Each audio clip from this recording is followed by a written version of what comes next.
Hey everyone, Admiral Seabass here for France and Italy, July 1941, which I already recorded and then my phone failed to save the video. In fact, I'm kind of getting aggravated at this phone.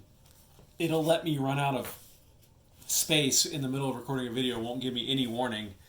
And then when I hit stop, it'll fail to save the video. So I've tried to take a couple of steps to reduce the risk of that happening again, but it's kind of annoying. So France had $5. They bought a colonial infantry, and they brought their two existing colonial infantry and their tank into here, and took out an Italian militia and an infantry without suffering any losses. And then they built another colonial here in Belgian Congo. And then France collected $3. They saved $1, and they'll have $4 to spend next turn.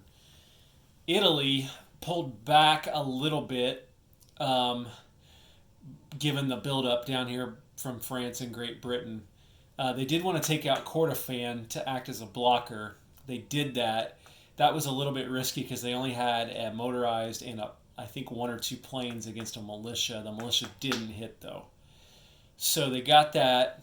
They pulled their fighters back to Egypt, and they thought about hitting this navy, but didn't want to risk their capital ships without any destroyers or subs to take the losses. So they avoided that.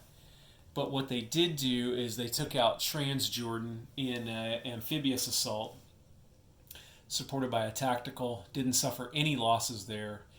And then they took out the Commonwealth destroyer that was off of Cyprus as well.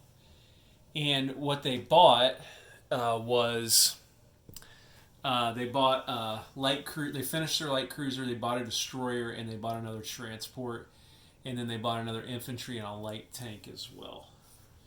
So next turn, Italy can threaten Aden through Saudi Arabia if they want. They could go into Iraq if they wanted to, and that one's worth $2, so that's kind of tempting. But I think Aden's the target here. And eventually, Italy wants to get enough navy, Italy wants to combine all this navy into one bigger navy and maybe go down here and hit that. But the problem is the Americans may be coming sooner rather than later, as you'll see in the next turn. So, and then Italy collected another $27 to spend next turn. So that was it for France and Italy, July 1941. Sorry we didn't get that on camera. Play by play, but did want to give you the recap. Admiral Seabass signing off.